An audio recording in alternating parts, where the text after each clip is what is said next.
जुमा के दिन 200 बार दुरूद पाक पढ़े, उसके 200 बरस के गुनाह मुआफ कर। सुभान अल्लाह को तो स्पेशली दुरूद पाक हमें पढ़ना चाहिए। अल्लाह करीम मुझे और आपको कसरत से दुरूद पाक पढ़ने की तौफीक अता फरमाए। क्या खूबसूरत नात के अशार है ना।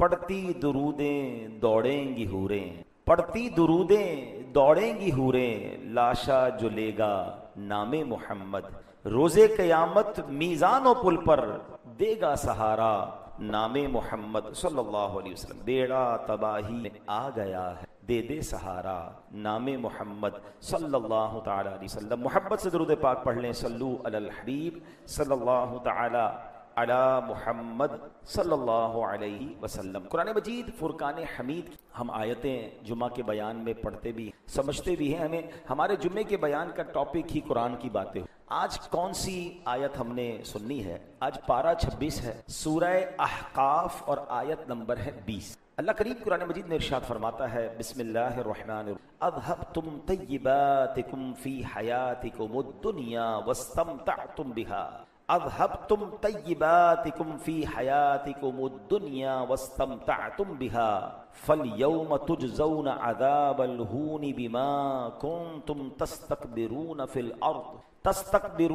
अर्द बिगैरिल हक़्क़ि व बिमा कुंतुम तफ़सूक़ून। आसान तर्जुमा कुरान कंजुल इरफान। अल्लाह कुरान में फरमाता है, तुम अपने हिस्से की पाक चीजें अपनी दुनिया ही की जिंदगी में फना कर चुके और इनसे फायदा उठा चुके, तो आज तुम्हें जिल्लत के अजाब का बदला दिया जाए, क्योंकि तुम जमीन में नाहक तकब्बुर करते थे और इसलिए कि तुम नाफरमानी। प्यारे इस्लामी भाइयों, इस आयत करीमा में बात तो गैर मुस्लिमों से हो रही है, क्योंकि गैर मुस्लिम रोजे कयामत जब अल्लाह की बारगाह में पहुंचेंगे, रुसवाई उनका मुकद्दर होगी, रहमत से महरूम और जहन्नम के हकदार होंगे। उनसे क्या कहा जाएगा? अज़हबतुम तय्यिबातिकुम फी हयातिकुमुद दुनिया वस्तमतअतुम बिहा, तुम अपने हिस्से की पाक चीजें अपनी दुनिया ही की जिंदगी में फना कर चुके, उनसे फायदा उठा चुके हो। फलयौम तुजज़ौना अज़ाबल हूनि बिमा कुंतुम तस्तकबिरून फिल अर्दि बिगैरिल हक़्क़ि व बिमा कुंतुम तफ़सूक़ून, तो आज तुम्हें जिल्लत के अजाब का बदला दिया जाएगा, क्योंकि तुम जमीन में नाहक तकब्बुर करते थे और इसलिए कि तुम नाफरमानी। अव्वल तो गैर मुस्लिमों को रोजे कयामत जिल्लत का अजाब तो होगा, मगर इस मकाम पर आखिरत के उस अजाब में गिरफ्तार होने की 3 रीजंस बयान किया। अब हमने ये देखना है, हम तो ईमान वाले हैं ना, हम तो मुसलमान हैं, लेकिन जिस वजह से गैर मुस्लिमों को अजाब दिया जाएगा, कहीं वो आदतें हम में तो नहीं आ गई। वो 3 आदतें क्या हैं? अब सुनिए कुरान ने क्या कहा। नंबर 1 तकब्बुर, कि ये बेईमान लोग हक के मुकाबले में तकब्बुर कर। नंबर 2 अल्लाह पाक की नाफरमानी की, क्योंकि ईमान कबूल नहीं की। नंबर 3 लज्जतों में मशगूल होकर सब नेमतें दुनिया ही में खत्म कर लेना, आखिरत के लिए कुछ भी ना बचाना। ये 3 चीजें इनके अजाब का बाइस, इनकी सजा। अब जरा गौर कीजिए, इसमें एक बात जो आज हम डिस्कस करेंगे कि दुनियावी लज्जतों और ऐशो इशरत को इख्तियार करने पर गैर मुस्लिमों की मजम्मत की गई और उन्हें मलामत की गई।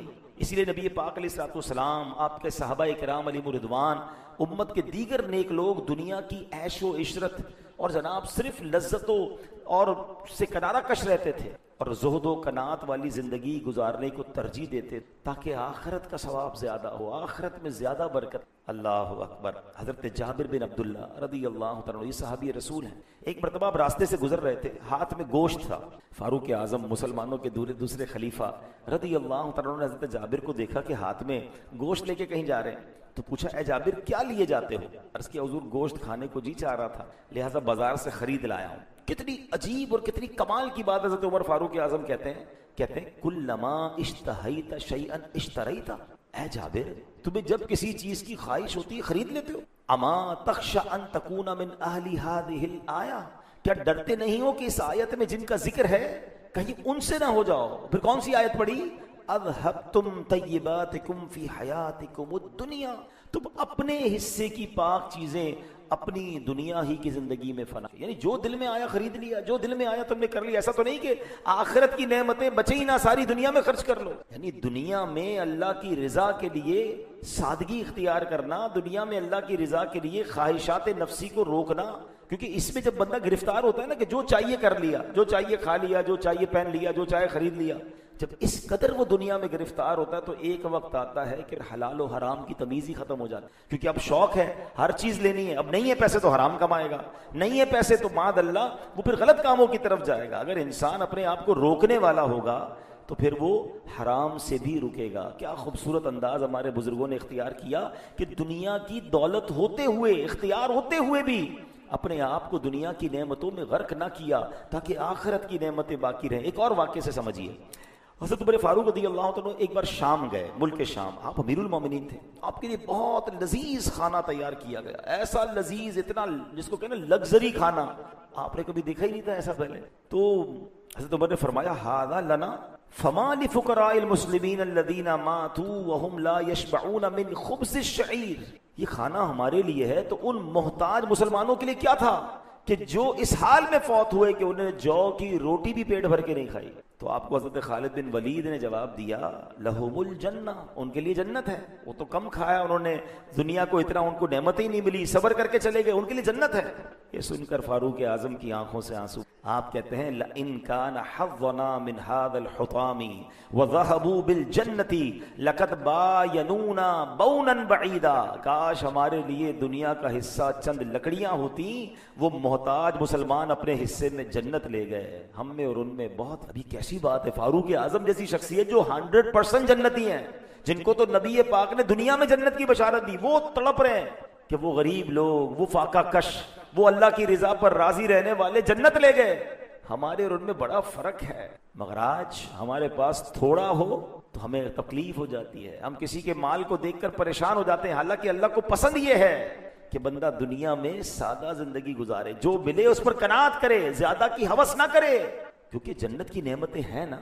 लेकिन आज तो रेस लगी हुई है, उसने गाड़ी ली तो मैंने लेनी, उसने मोबाइल लिया मैंने उससे अच्छा लेना, उसने घर बनाया मुझे उससे अच्छा बनाना है, और नहीं है तो परेशान है। यहाँ मैं गरीबों को, जो जिनको अल्लाह ने थोड़ी सी नेमतें कम मिली है ना, मैं उनकी तसल्ली के लिए हदीस सुनाता हूँ। इतनी कमाल की हदीस है, वो गरीबों के लिए, तंग दस्तों के लिए तो तोहफा है, मगर मालदारों को हिला देती है अगर कोई समझदार हो। हदीस का खुलासा ये है कि जो अल्लाह के थोड़े दिए पर राजी हो जाता, जरा गौर से सुनिए, जो अल्लाह के थोड़े दिए पर राजी हो जाता है, अल्लाह भी उसके थोड़े अमल पर राजी। या अल्लाह, आप समझे इसका माना है, अगर अल्लाह ने थोड़ा दिया है और बंदा राजी है, अल्लाह की रिजा पर राजी है, कयामत के दिन अगर उसके अमल थोड़ा हुआ ना, अल्लाह उस पर राजी हो जाए। ये सौदा महंगा नहीं है, हम तो हैं ही थोड़े अमल वाले, अल्लाह ने जितना दिया। अच्छा, कुछ लोग हैं जिनकी जिंदगी गुर्बत में और सादगी में गुजर रही है, मगर वो राजी नहीं है। शर्त क्या है? अच्छा, बंदा कह रहा है यार क्या करूं भाई, जीना पड़ेगा, परेशान तो हूं, लेकिन बस काश मुझे भी मिल जाए, मैं तो परेशान, मुझे मिला ही कुछ नहीं। तो ये राजी रहना ना हुआ ना, अल्लाह ने थोड़ा दिया तो बंदा उसको राजी रह गया, अल्लाह तेरे तूने जो दिया मैं उस पर राजी। तो जो लोग गुर्बत में जिंदगी गुजार रहे हैं उनको करना ये कि राजी रहे, अल्लाह ने दिया, अल्लाह जितना चाहेगा आगे अता फरमा देगा, लेकिन राजी रहे तो अल्लाह थोड़े अमल पर राजी हो जाएगा। मगर इस रिवायत को अगर उल्टा कर ले, इसका अपोजिट समझें कि फिर जिसको ज्यादा दिया है और कयामत के दिन उससे ज्यादा अमल मांग लिया गया तो उसका बनेगा क्या? तो ज्यादा की ख्वाहिश तो लोग करते हैं, मगर क्या अमाल ज्यादा होते हैं? बल्कि यहाँ तो मामला उल्टा है। गरीब आदमी बेचारा मस्जिद भी आ रहा होता है, जिक्र अस्कार भी कर रहा होता है, कुछ खौफे खुदा भी दिल में होता है, मगर जैसे ही मालदार बना दिया जाता है मस्जिद से भी दूर और बुराइयों में पड़ जाता है। तो बाज़ औक़ात तो माल आकर बंदा रब से दूर हो जाता है। तो ऐसे माल का क्या करना है? तो अल्लाह करे कि ये बात समझ आ जाए कि हमें अल्लाह की रिजा को मुकद्दम रखना है। हजरत मौला अली शेर खुदा का जरा सवाल, बात सुनिए, क्या गहरी बात फरमाते। आपसे सवाल हुआ दुनिया के मुताल्लिक आप क्या फरमाते हैं? फरमाया हलालुहा हिसाबुन व हरामुहा अज़ाबुन। ये दुनिया क्या है? कहते दुनिया की हराम चीजों पर अजाब है और हलाल नेमतों का रोजे कयामत हिसाब होगा। यानी दोनों सूरतों में हम मुश्किल में है ना। अजाब तो अल्लाह माफ करे, अल्लाह से हम दुआ करते हैं हम में से किसी को भी अजाब ना हो, हराम कमाने वाले को तो अजाब होगा, मगर ऐसा नहीं कि हलाल आपको मिला तो उसका हिसाब नहीं होगा, हिसाब उसका भी होगा। जरा तसव्वुर करें कि कयामत का दिन 50,000 साल का दिन हो, सब अगले पिछले हाजिर हो, मीज़ान अमल रख दिया जाए, सूरज गर्मी बरसा रहा हो, तांबे की जमीन खूब दहक रही हो, और उस हालत में अगर हिसाब देना पड़ा हलाल चीजों का, हराम पर तो अजाब है, मगर तुम्हें हलाल माल दिया गया, तुम्हें लिबास दिया गया, घर दिया गया, औलाद दी गई, नेमतें दी गई, इज्जत दी गई, हिसाब दो। तो ऐसी अफरा तफरी में कैसे हिसाब दे सकेंगे? अब इस बात को इस तरह समझिए, हजरत हातिम असम रहमतुल्लाह तआला अलैह बहुत बड़े अल्लाह के वली हैं। एक मालदार शख्स आपके पास आया और आकर कहा कि हुजूर आपकी दावत कर। अल्लाह वाले वैसे भी दावत में जाते नहीं, आप उसे इनकार करते रहे, वो जिद करता रहे। कहता अच्छा ठीक है, अब अगर बुला ही रहे हो तो मेरी 3 शर्तें हैं, इन शर्तों को मानोगे तो मैंने तुम्हारे घर पे आना है। कहता बस हजरत जो आपकी शर्त होगी मानूंगा, आप मेरे घर आ जाए। शर्तें तो बताइए। फरमाया पहली शर्त यह है जहां चाहूंगा वहां बैठ। सोचने लगा बुजुर्ग हैं, बड़ा सा सोफा, बड़ा सा तख्त नहीं, कोई चटाई बिछा दूंगा, अगर कहेंगे तो कालीन बिछा दूंगा। कहा ठीक है हुजूर। दूसरी शर्त जो चाहूंगा खाऊंगा। वो मालदार आदमी था, उसने कहा हजरत हो सकता है कोई परहेजी का खाना खाते हो, बहुत सारे खाने बना दूंगा, तो हजरत को जो खाना होगा वो खा लेंगे। फिर उसके बाद जो कहूंगा वो करना पड़ेगा। तीसरी शर्त ये। तो कहता है नमाज की बात करेंगे, नमाज खाना वाना खा के कोई तबलीग करेंगे, कोई दीन की बात करेंगे, सुन लूंगा और हो सकेगा तो अमल भी कर लूँ। कहता हजरत तीनों शर्तें मंजूर। अब जब हजरत ने ओके कर दिया, डेट फिक्स हो गई, उसने पूरे शहर में ऐलान कर दिया, बड़े बड़े लोगों को बुलाया कि मुबारक हो, मेरे घर पे हजरत हातिम असम रहमतुल्लाहि तआला अलैह आ रहे हैं, बड़ी शानदार दावत, तरह तरह के खाने, जबरदस्त किस्म का उसने पूरी तैयारी कर। लोग आ गए, हजरत हातिम असम रहमतुल्लाहि तआला का इंतजार। आप जैसे ही आए, जहां जूते पड़े थे ना लोगों के, वहां हजरत हातिम असम बैठ गए। हैरान कि हजरत सारी दावत आपके लिए सजाई है, हैं सारे लोग आपसे मिलने आए हैं, मैंने स्टेज भी लगाया है, मैंने कालीन भी बिछाया, हुजूर आप आगे आके बैठे। हजरत ने फरमाया शर्त क्या थी पहली? जहां चाहूंगा वहां बैठूंगा। मैं बैठ गया हूं अपनी, मरता क्या ना करता, जूते वाली जगह पे हजरत बैठ गए। खाने का टाइम हुआ, हजरत अब खाने के लिए तो आ जाए। अपनी झोली से एक सूखी रोटी का टुकड़ा निकाला और हजरत हातिम असम ने वो टुकड़ा खाना शुरू। हजरत ये किस्म किस्म के खाने बनाए, मैंने मटन, चिकन, सब्जी, परहेजी सब बनाया और आप सूखी रोटी खा रहे हैं। फरमाया दूसरी शर्त क्या थी? जो चाहूंगा वो खाऊंगा। मैं वो खा, सबने खाना खाया। थोड़ी देर तो हजरत का इंतजार किया, फिर लोग तो लोग ही होते हैं, सारे टूट पड़े खाने पे। हाँ जबरदस्त खाने खाए, स्वीट डिश भी खाई, खाना भी खाया, समझाने के लिए बता रहा हूं। अब कहा कि अब मेरी तीसरी शर्त की बारी है, एक बड़ा सा चूल्हा लाओ और उसके ऊपर एक बहुत बड़ा तवा रख दो। चूल्हा जलाया गया, तवा रख दिया, तवा लाल हो गया, इतना जला कि वो रेड हो गया, सुर्ख। हजरत हातिम असम ने अपने जूते उतारे और उस तवे पे खड़े हो गए और कहते हैं या अल्लाह, मैंने आज के खाने में एक सूखी रोटी, ये कह के नीचे। अब सारे लोगों से कहा कि सब अपने चप्पल उतारे, इस तवे पे खड़े होकर बताएं आज क्या क्या खाया है। लोगों की चीखें निकल गई, ये क्या कह रहे हैं आप, हम इस तवे पर कैसे पैर रख सकते हैं? आप तो करामत वाले बुजुर्ग हैं, अल्लाह ने आपको मकाम दिया है, हम तो इसके करीब नहीं जा पा रहे। आप कह रहे हैं इस पे खड़े और फिर सारा हिसाब दें, कितनी रोटियां, कितने सालन, कितनी बोटियां, कितनी स्वीट डिश, कितने पानी, कितने शरबत, इतनी देर में तो जल के खाक हो जाएंगे, हम नहीं कर सकते। अब अल्लाह वाले थे ना। अब जो हजरत हातिम असम ने जवाब दिया, actually this is the message, जरा गौर से सुनिए। आपने फरमाया है लोगों, तुमसे इस तवे पर खड़े होकर जो दुनिया की आग से तपा हुआ है, एक दिन के खाने का हिसाब नहीं दिया जा रहा। कयामत के दिन कौन सी करामत आ जाएगी तुम्हारे पास, जब जमीन तांबे की होगी, सूरज 1 मील पर होगा, आग बरसा रहा होगा, और एक दिन के खाने का नहीं, सारी जिंदगी का हिसाब देगा। कैसे दोगे हिसाब? लोग धाड़े मार मार के रोने लगे। लोग फिर हजरत हातिम असम ने समझाया कि तौबा, जिंदगी ऐसी गुजारो कि अल्लाह की बारगाह में शर्मिंदगी ना हो। हलाल कमाना बड़ी बात है, मगर उस हलाल को हलाल जगह पर खर्च भी तो करना है ना। कुछ लोग बाज औकात हराम कमाने से बच जाते हैं, अच्छी बात है, बिल्कुल हराम नहीं कमाना चाहिए। झूठ बोलकर, धोखा देकर, रिश्वत, किसी तरह अगर बच बचा के आपने हलाल कमा लिया, दैट्स ग्रेट। मगर ये देखिए कि खर्च भी हलाल कर रहे हैं कि नहीं, कमाया हलाल में, खर्च हराम में हो रहा है। नाच गाने, ढोल तमाशे, घर में शादी हुई तो फंक्शंस हैं, बच्चों की खुशी के लिए कर रहा हूं, जनाब क्या करें, करना पड़ता है। आजकल जो तमाशा मचा हुआ है लाहौर में, जो हम सुन रहे हैं, पंजाब में बसंत के नाम पर, और जिस तरह बेहयाई, यानी बेहयाई का कौन सा काम है जो नहीं हो रहा। करोड़ों अरबों रुपए की बता रहे हैं जनाब, पतंगे खरीद ली गई हैं और जनाब म्यूजिकल प्रोग्राम अरेंज हो गए, रात भर जागने के लिए, क्या कुछ तूफाने बदतमीजी नहीं होगा। ये क्या है? आपने अगर हलाल कमाया भी है तो खर्च किधर कर रहे हैं? कयामत के दिन इस खर्चे का हिसाब कैसे दोगे? हैं कि लोग भूखे मर रहे हैं, लोग परेशान हैं, और आप पतंगबाजी में, नाच गानों में करोड़ों अरबों रुपए लुटा देंगे।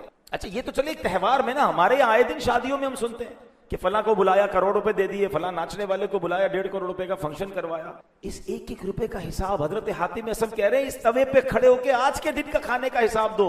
लोग कहते हैं नहीं खड़े हो सकते, तो बताएं ना, कयामत के दिन खड़े होकर इस पूरी जिंदगी का हिसाब, ये तमाम गुनाहों का हिसाब, इन तमाम अय्याशियों का हिसाब कैसे बनेगा? ना करें ऐसा।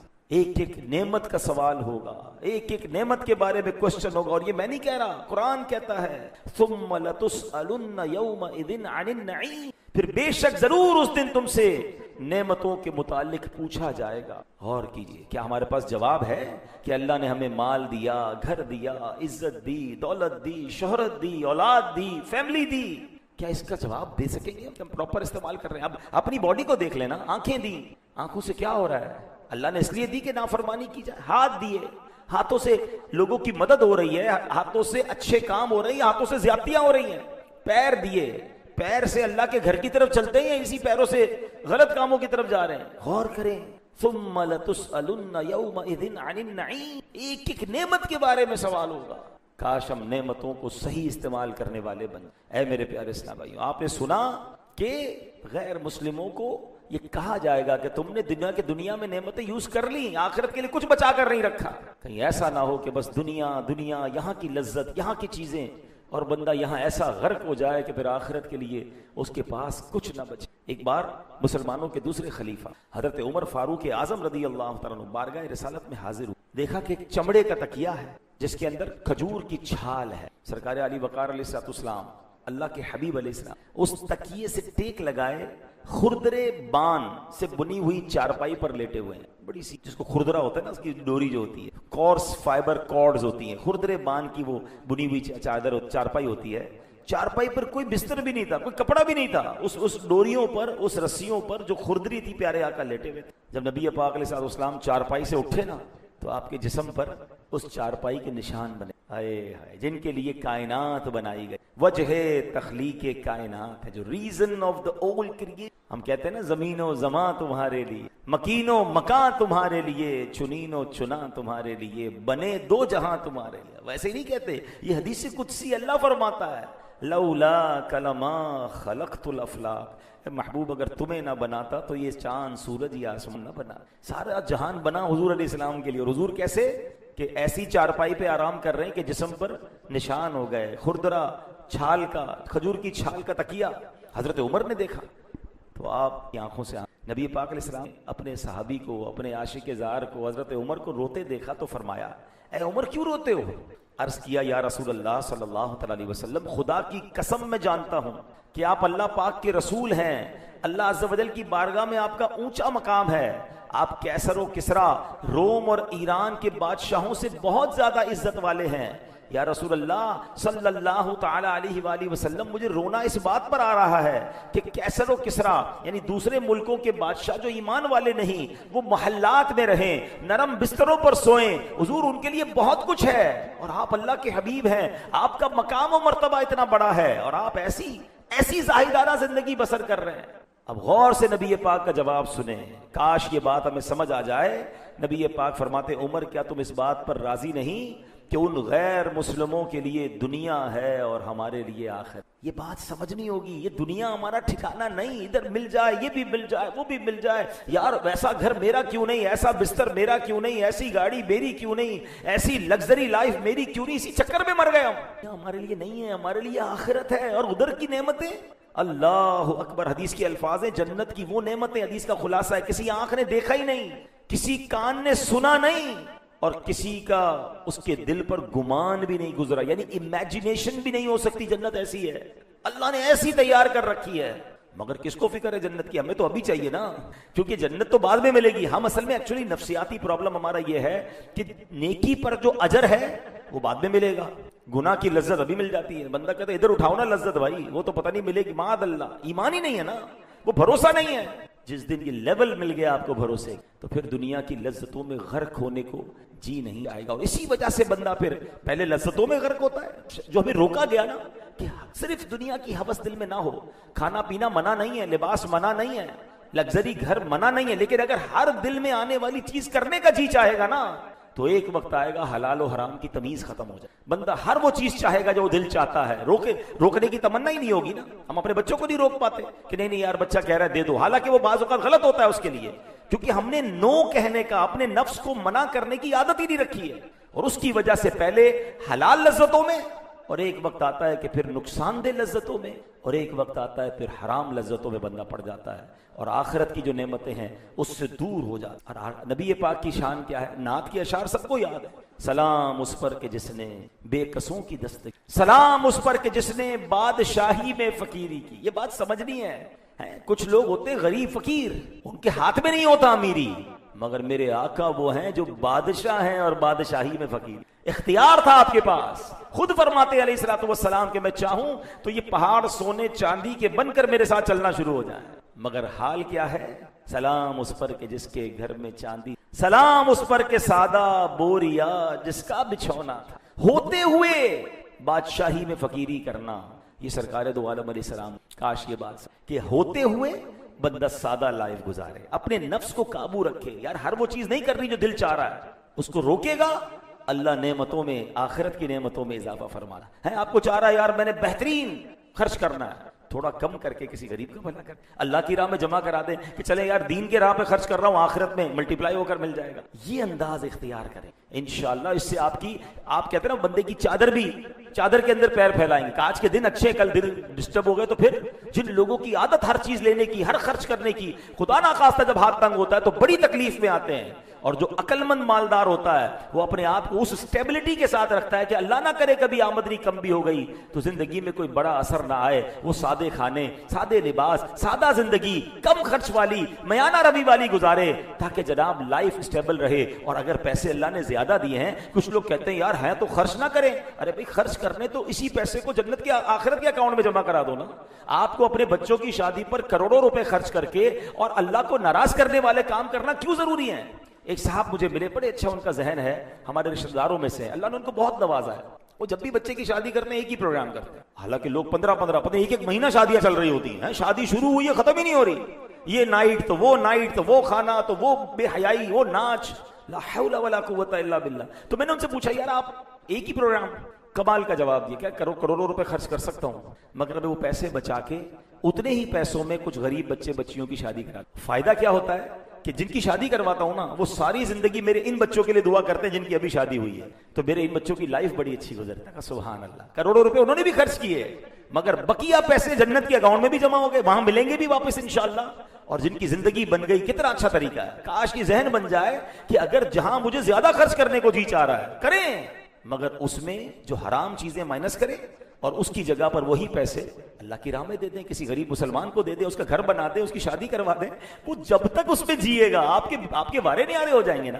तो यही तो समझना है कि हर दिल में आने वाली चीज करने की जब आदत होगी ना तो एक वक्त आएगा कि ऐसे हराम में मुब्तला हो जाएंगे। और यही बच्चे हमारी जिद कर करके बाज़ औक़ात हराम कामों में पड़ते हैं ना, क्योंकि आपने मना तो कभी किया ही नहीं, बेटा जो चाहिए ले लो, है बच्ची आपको जो चाहिए ले लो, जहां जाना है चले जाओ, जिधर दाखिला लेना है दाखिला ले लो। हालांकि देखा नहीं जा रहा कि इससे इसकी अखलाक, इसके आमाल, इसकी आखिरत और सबसे बढ़कर ईमान बर्बाद हो सकता है। अब तो पहले सुनते थे कि जनाब लड़के जाते हैं बैरून मुल्क में पढ़ने के लिए, और अब ये मिसालें मिल रही हैं कि अकेली लड़कियां जा रही हैं पाकिस्तान, मुसलमान के घरों की।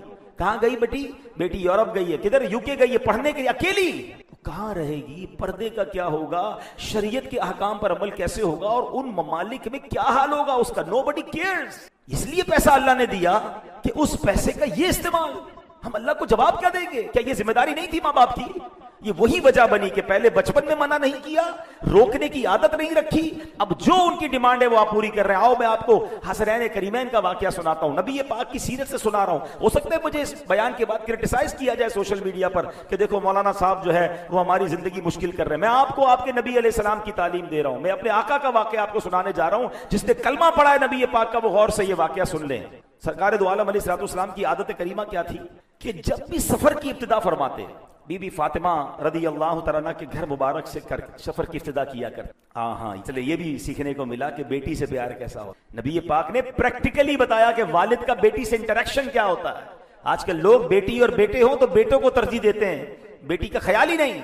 बेटी को प्यार दें, इज्जत दें। नबी पाक जब भी सफर पर जाते बीबी फातिमा के घर आते पहले, फिर वहां से सफर शुरू फरमाते, और सफर से वापसी पर भी सुभान अल्लाह सबसे पहले खातून जन्नत के घर तशरीफ। क्या अंदाज है नबी पाक का। एक मरतबा प्यारे आका अलैहिस्सलाम सफर से वापस आए तो हजरत फातिमा तो ज़हरा रदी अल्लाह तआला के घर पहुंच, देखा कि दरवाजे पर नक्शो निगार वाला पर्दा लगा हुआ है और हसनैन करीमैन के हाथ में चांदी की कोई बनी हुई चीज है। अच्छा, ये दोनों चीजें नाजायज नहीं है। अपने घर के बाहर अगर कोई अच्छा वाला पर्दा लगा ले और बच्चे अगर कोई चांदी की चीज उन्हें दे दी जाए, लेकिन नबी पाक का अंदाज, प्यारे आका को पसंद क्या है? अल्लाह अकबर। प्यारे आका ने ये देखा तो मिले बगैर ही वापस तशरीफ ले, बीबी फातिमा से मुलाकात ही नहीं की। अब वो भी नबी पाक की शहजादी है ना रदी अल्लाह तआला अन्हा, मिजाज जानती थी, फौरन पर्दा उतारा, हसनैन करीमैन के हाथ से वो चांदी की चीज ली और सरकार दो आलम अलैहिस्सलाम के पास भेज दी। अच्छा, वालदा तो समझ गई, बच्चे तो बच्चे होते ना, वो रोते हुए नबी पाक के पास आ गए हसनैन करीमैन, और नबी पाक से वो चांदी वाली चीज वापस लेना चाहिए। तो सरकार दो आलम अलैहिस्सलाम ने एक सहाबी को वो चांदी अता फरमाई, हुक्म फरमाया इसे बेच दो और इसके बदले फातिमा के लिए लकड़ी का बना हुआ हार ले आओ, बेशक ये मेरे अहले बैत हैं, ये मुझे पसंद नहीं कि ये अपनी नेमतें दुनिया ही में इस्तेमाल कर। अल्लाह, आप बताएंगे जायज था, हलाल था, मगर चूंकि नेमतों का अक्सर इस्तेमाल अगर दुनिया में हम करेंगे तो नबी पाक क्या फरमाते हैं, आखिरत की नेमतें दुनिया में इस्तेमाल नहीं करनी। कितनी गहरी बात है। हम तो कहते हैं बच्चा रोता है मोबाइल पकड़ा देते हैं, जान छूट जाती है, नाश्ते में पकड़ा दो, खाने में पकड़ा दो, सफर में जा रहे हैं तो उसको मोबाइल दे दो, हालांकि वो मोबाइल पर क्या देख रहा है।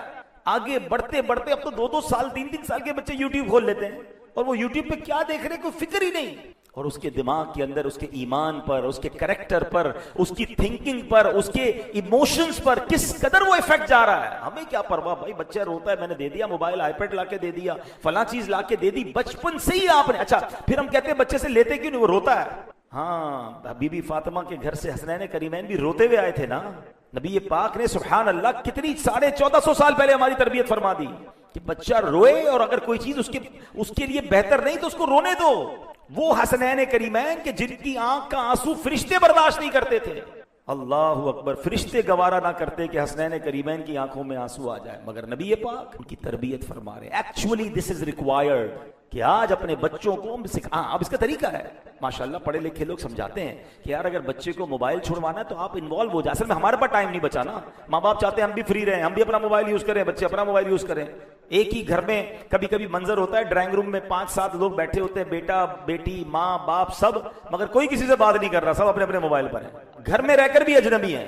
वो कुछ अरसा पहले कराची में कोई प्रॉब्लम हुई थी तो एक दिन के लिए मोबाइल बंद किया गया था, सिग्नल बंद कर दिए गए। तो सोशल मीडिया पे एक बड़ी प्यारी सी पोस्ट मुझे पढ़ने को मिली कि एक शख्स कहता है बड़े दिनों बाद अपने घर वालों से मुलाकात हुई और पता चला अच्छे लोग हैं, यानी अपने घर में जाकर भी अपने घर वालों से हमारी मुलाकात नहीं, और हमें ये अंदाजा नहीं कि कमरा बंद करके मेरी नौजवान बेटी, मेरा नौजवान बेटा या मेरा यंगस्टर, मेरी औलाद क्या देख रही है, क्या पढ़ रहे हैं, क्या सुन रहे हैं। एक तो अमाल बर्बाद होना, एक तो बेहयाई की तरफ चले जाना, ये भी बहुत बड़ा मसला है, मगर इससे बड़ा मसला बताऊं आपको, इससे भी बड़ा एक मसला है, और वो है ईमान चला जाना। सोशल मीडिया पे ऐसे लोग बैठे हैं जो इस्लाम के खिलाफ बात कर रहे हैं, जो एग्जिस्टिंग ऑफ गॉड पर बात कर रहे हैं, जो जनाब हमारी यूथ को कंफ्यूज कर रहे हैं, और हमें फिक्र ही नहीं कि हम अपने बच्चों को बिठाकर कोई ईमान सिखा दें, उनको पढ़ाएं कि हमारा अल्लाह के बारे में क्या अकीदा है, नबी पाक के बारे में हमारे बिलीव्स क्या हैं, फरिश्तों और जन्नत दोज़ख और कयामत पर हमारे क्या अकायद हैं और उसके पीछे दलाइल क्या है।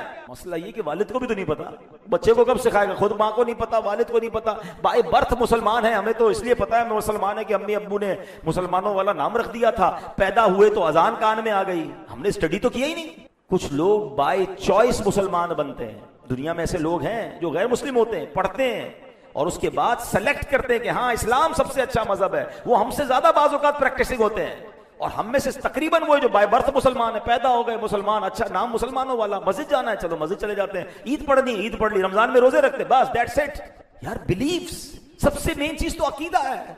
अल्लाह के बारे में क्या जानते हो आप, नबी पाक हमारे आखिरी नबी है, उसके बारे में क्या मालूमात है आपके पास। अच्छा जनाब, फरिश्तों के बारे में हम क्या कह सकते हैं क्या नहीं कह सकते, जन्नत दोज़ख कयामत की बेसिक्स है, कुरान, इसलिए मालूम नहीं ना तो बेहया, फिर बेबाकी है, मजाक कर रहा होता है, कोई चुटकुले सुना रहा होता है, कोई कॉमेडी कर रहा होता है, माद अल्लाह, कोई फिल्मी गानों में कुफरिया कलमात होते हैं, बंदा ईमान से भी चला जाता है, उसको पता ही नहीं है कि ईमान से जाया कैसे जाता है। ये हमारा हाल हो गया है। सरकार दो आलम अलैहिस्सलाम का हसनैन करीमैन को रोने देना और उनकी चीज न देना, ये सिखा रहा है हमें कि हमें अपने बच्चों की तरबियत कैसे करनी। हर वो चीज जो मांगे वो देने वाली नहीं होती।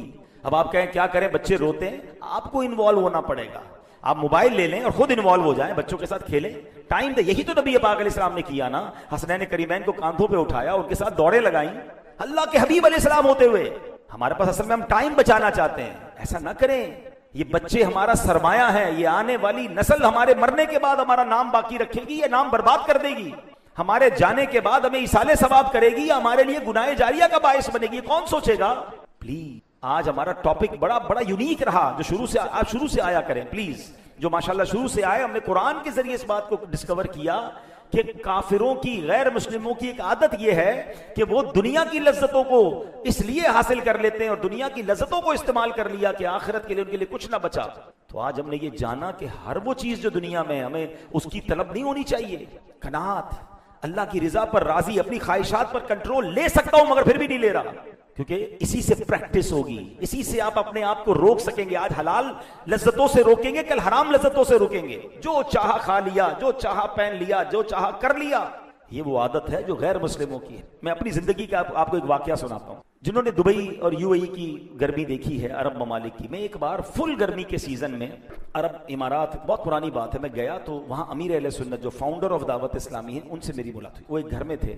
यानी दुबई में या अरब मुल्कों में जून जुलाई की गर्मी में बगैर एसी के पॉसिबल, यानी नॉर्मल है, वहां एसी लग्जरी नहीं है, वहां एयर कंडीशन नेसेसरी है। वहां मजदूरों के घर में भी एसी होता है, हर जगह एसी होता है। तो मैं गया और रोजे, अमीर अहले सुन्नत रोजे से थे और आपके रूम में एसी नहीं चल रहा और आराम करने का वक्त था। मैंने कहा यहां पे एसी नहीं इस्तेमाल कर रहे। कह रहे आप आए, आपके लिए चला देता हूं।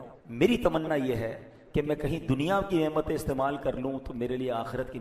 पसीने से शराबोर थे, फरमाते थे कि मैं दिन में 2 बार अपना कुर्ता जो है ना बाहर रख के सुखा लेता हूं, फिर उसके बाद उसी को पहन ले। अब ये क्या है? ये जायज है, एसी जायज है, मगर ये जो अल्लाह वाले होते हैं ना, उनकी सोच ही ऐसी होती है कि हर नेमत दुनिया में इस्तेमाल नहीं करनी। मैं नहीं कह रहा आप कहे चले जनाब मौलवी साहब ने कह दिया एसी बंद कर दो, मैं आप में से किसी को नहीं कह रहा, मगर मैं समझा रहा हूं कि ऐसे भी लोग दुनिया में हैं। और मैंने आपको मौला अली का वाकया सुनाया, हजरत उमर का गोश्त देखकर रोते हुए वाकया सुनाया कि वो गोश्त पका हुआ देखकर रोते थे कि कई लोग दुनिया से ऐसे चले गए जिनके पास एक जौ की रोटी नहीं होती थी। तो ये अल्लाह वालों का अंदाज है। लेकिन चले हम कम से कम हराम चीजों से तो बचें, हम सिर्फ दुनिया की सोच ही में तो जिंदगी ना गुजारें। एक आखिरी हदीस सुनाकर अपनी बात खत्म करता हूं। और हम में से बहुत सारे ऐसे लोग हैं जिनकी सुबह ऐसे होती है। नबी पाक फरमाते मन अस्बहा व दुनिया अकबरु हम्मिही, जिसने इस हालत में सुबह की कि उसका सबसे बड़ा मकसद, अल्टीमेट गोल दुनिया हो, तो फिर उसका अल्लाह पाक की रिजा और कुर्बत से कोई ताल्लुक नहीं। अल्लाह पाक उसके दिल में 4 चीजें पैदा कर देता है। नंबर 1, ऐसा गम जो कभी खत्म ना, ऐसी मशगूलियत जिससे फरागत ना हो, ऐसा फकर जिसके बाद खुशहाली ना हो, ऐसी उम्मीद जो कभी पूरी ना हो। सुबह उठे और फिक्र दुनिया हो, अल्टीमेट गोल सिर्फ दुनिया हो। सच बताएं 90% लोग, शायद इससे ज्यादा ही लोग होंगे जो सुबह उठने के बाद एक ही फिक्र है, आज जॉब क्या करनी है, बिजनेस क्या करना है, पैसे किधर से उठाने हैं, कारोबार क्या करना है। यानी सुबह से शाम तक जिंदगी का मकसद एक है। जो सुबह उठ के फजर नहीं पढ़ता तो उसका पहला गोल तो खत्म हो गया ना। हालांकि माशाअल्लाह जो सुबह उठ के पहले फजर पढ़ता है, इसका मतलब उसका ultimate goal start of the morning अल्लाह को राजी करना है, सजदा करना है, इबादत करना है। वो नमाज का टाइम देख रहा है, वो जनाब अलार्म रख रहा है कि फजर भी जानी चाहिए, और जिसकी फजर ही चली गई और अब सुबह उठ के दुनिया ही है। और सच बताएं ये 4 आफतें जो हदीस में बताई आज हो नहीं गई। दोबारा सुन लें, फरमाया ऐसा गम जो कभी खत्म ना हो। लोग गमगीन हैं, पूछो क्या हाल है, ये प्रॉब्लम, फैमिली प्रॉब्लम, कारोबार प्रॉब्लम, टेंशन ही टेंशन है। कहीं ऐसा तो नहीं है इस वजह